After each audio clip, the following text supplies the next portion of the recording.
नमस्कार। इस वक्त के बुलेटिन के साथ हाजिर हूं मैं अनुपम। प्रदेश की हर छोटी बड़ी खबरों को लेकर के 1991 बैच के आईपीएस राजीव कृष्ण को यूपी का नया डीजीपी बनाया गया है। बड़ी खबर यहां पर हम आपको बता रहे हैं, राजीव कृष्ण उत्तर प्रदेश के नए डीजीपी होंगे।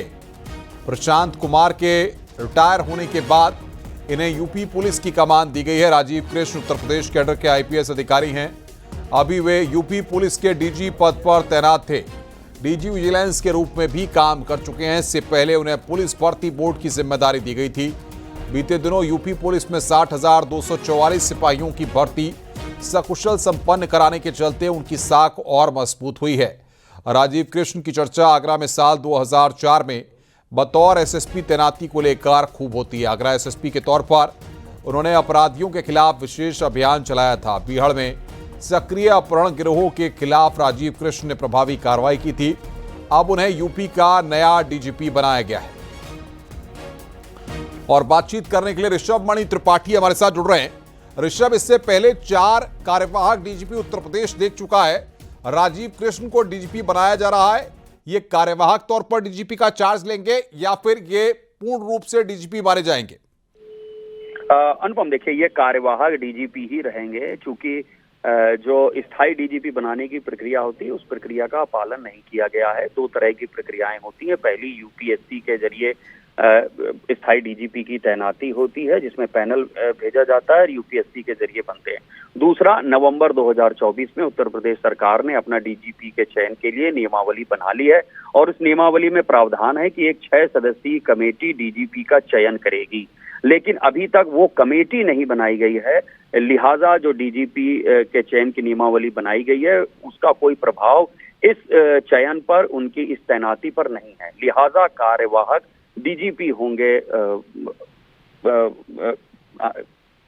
राजीव कृष्णा साहब।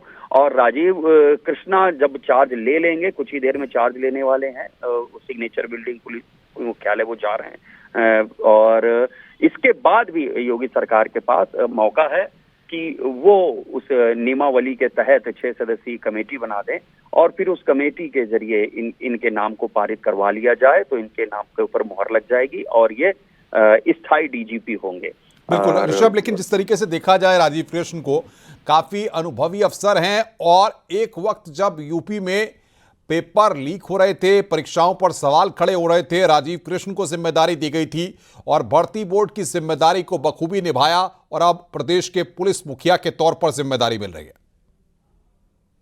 बिल्कुल, ये सही बात है कि पिछले साल ही जब 2024 के चुनाव में योगी सरकार जा रही थी, मतलब पूरा देश जा रहा था, आम चुनाव थे 2024 के लोकसभा चुनाव, और उसी समय फरवरी 2024 की बात है, यहाँ पर 60,244 सिपाहियों की भर्ती हो रही थी और उस भर्ती परीक्षा का पेपर लीक हो जाता। सरकार को फजीहत का सामना करना पड़ा, उस पेपर को कैंसिल करना पड़ा, दोबारा पेपर कराने की तैयारी की गई और रेणुका मिश्रा जो उस वक्त डीजी भर्ती बोर्ड थी उनको हटाकर उनकी जगह राजीव कृष्णा को कमान दी गई भर्ती बोर्ड की। वो उस वक्त डीजी विजिलेंस भी थे, उनको दूसरा चार्ज डीजी भर्ती बोर्ड के रूप में दिया गया और राजीव कृष्णा की अगुवाई में ये कहना ठीक रहेगा कि भर्ती बोर्ड ने बेहतरीन काम किया और 60,244 सिपाहियों की भर्ती को संपन्न कराया और इस जून के महीने से ये सिपाही जो हैं अपनी ट्रेनिंग में जाने वाले हैं। करीब 10 महीने की उनकी ट्रेनिंग होगी। तो ये जिस दिन हुआ था उस दिन से ये माना जा रहा था कि प्रशांत कुमार जब रिटायर होंगे तो अगले डीजीपी के रूप में उत्तर प्रदेश के मुख्यमंत्री योगी आदित्यनाथ की जो सबसे पहली पसंद होगी वो राजीव कृष्णा ही होंगे, क्योंकि कई जिलों के वो कप्तान रह चुके हैं, आईजी डीआईजी रह चुके हैं रेंज के। और अगर योगी सरकार की बात की जाए 2017 से अब तक, तो आगरा और लखनऊ जैसे 2 जोन के वो एडीजी रह चुके हैं। विजिलेंस और भर्ती बोर्ड जैसे अहम महकमे वो संभाल रहे हैं और बेदाग करियर है राजीव कृष्णा का।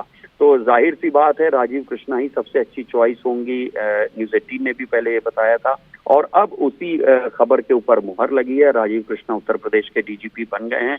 थोड़ी देर में वो चार्ज लेंगे और फिर उनको अपनी प्राथमिकताएं तय करनी होंगी। जो सबसे पहली चुनौती उनके सामने होगी वो यही होगी कि वो अपनी टीम को लगा के डीजी भर्ती जो इस वक्त डीजी ट्रेनिंग है उनके साथ में अच्छा कोऑर्डिनेशन बनाकर जो सिपाहियों की ट्रेनिंग है उसकी प्रक्रिया को सकुशल संपन्न करवाएं, क्योंकि सिर्फ पुलिस ट्रेनिंग कॉलेजेस और स्कूल में ट्रेनिंग नहीं होनी है, सिपाहियों की हर जिले में होनी है, पीएससी की वाहिनियों में होनी है।